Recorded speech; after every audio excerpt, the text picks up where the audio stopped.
Welcome back, everybody. This is Shadow Drone. This is my second video today after I just posted the one regarding my soldering station. And this is a new build that is basically the same setup with a few modifications to the other quad that I built a while back, 2 years ago. This one here is going to be what I would call I'm going to call it the Infiltrator. It's going to be a stealth drone, and it will have stealth capabilities, which I will show you. One of the big things was to reduce weight on this drone and to be able to actually have a stealth capabilities, which I'm going to really quick go into. Now, the drone is basically carbon fiber minus the center hub area, which, as you can see here, looks kind of like the other ones. The difference is the configuration on this one is slightly different for the ESCs, I'm sorry, which are these. Instead of them just being on the main deck, which is down here, okay, the main platform, it's going to have 3 decks.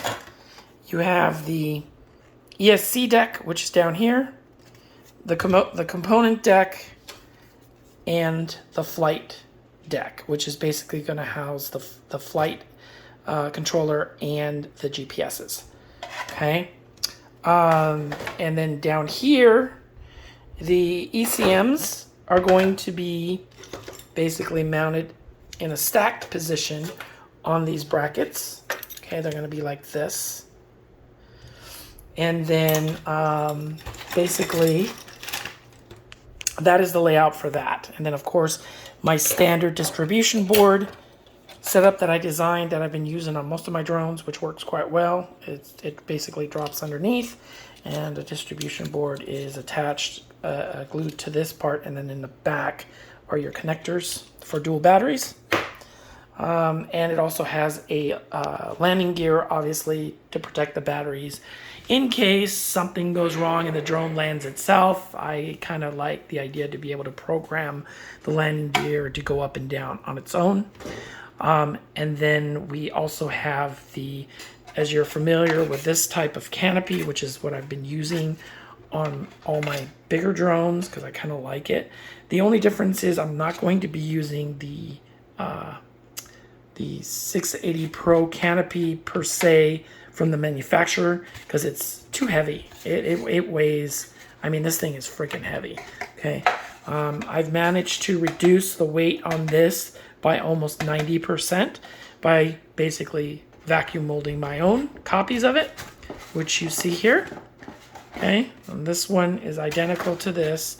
The only difference is this is 80% less in weight than this. Even 2 of these together is less weight than 1 of these. It's just amazing.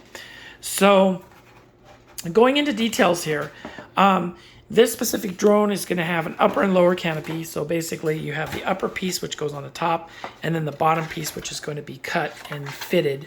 So this area in here is cut out so the batteries can be stacked horizontally.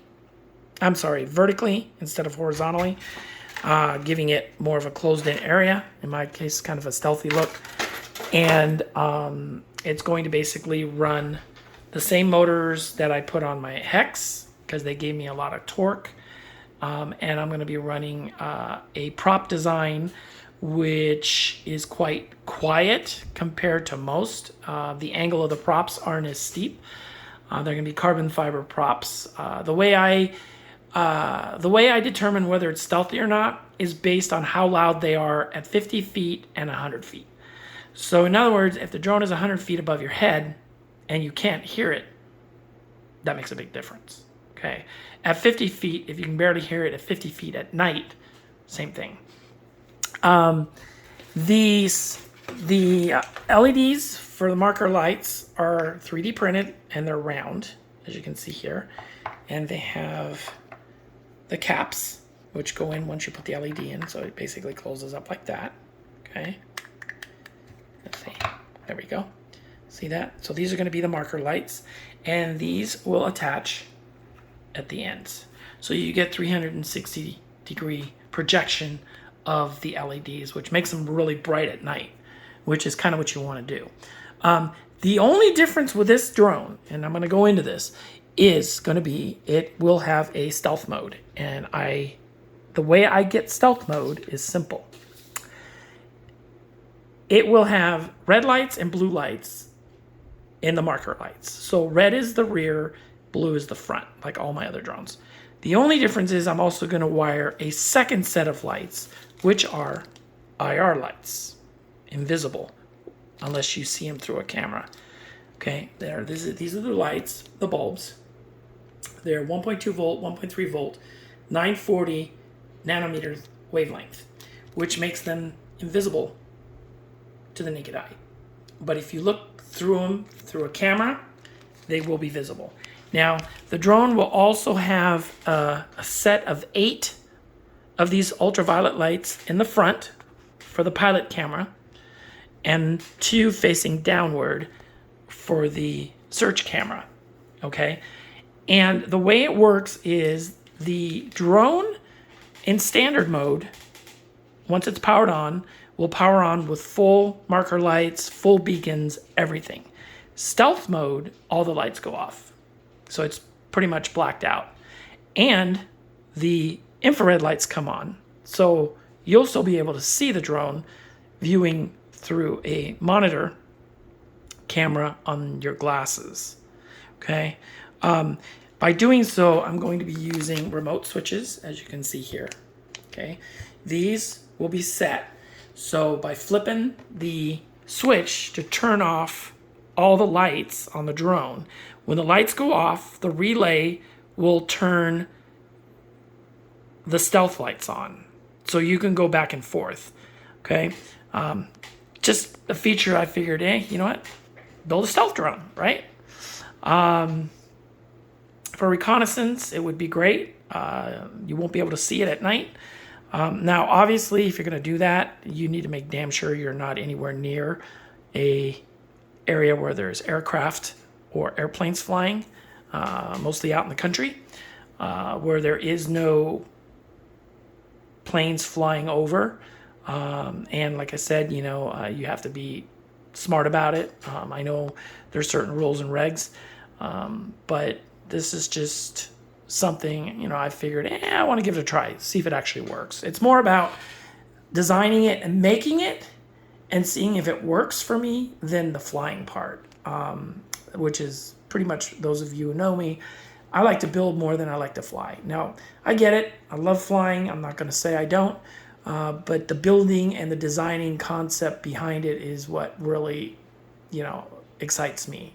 To be able to take something that you come up with, think of, and then work it out in your head to make it a reality is what I enjoy.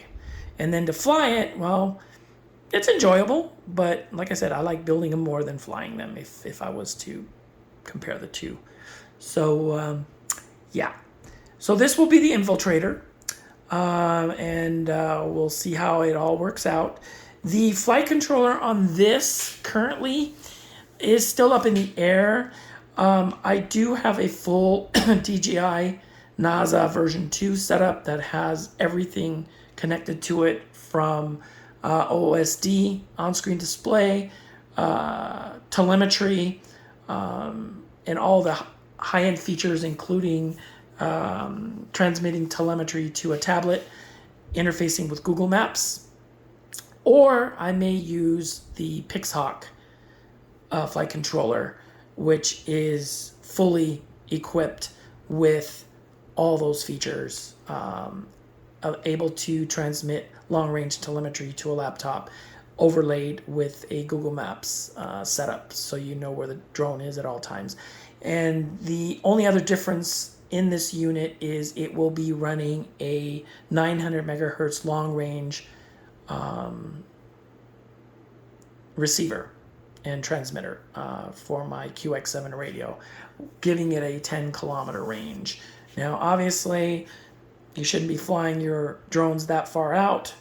But, you know, if you're out in the desert, out in the country where there's nothing out there, it's basically designed for that. Like I said, this is just a prototype that I'm building, mostly just for the fun of it. It will not be sold to anybody, okay? This will not be sold or given to anyone but me. For the primary reason is because I don't trust other people. I know I won't do anything stupid, and I know I won't do anything wrong, but you never know other people who would buy this thing and use it for other things. So with that said, it stays in the family, per se. Anyway, like I said, this is my new project, and hopefully it will work.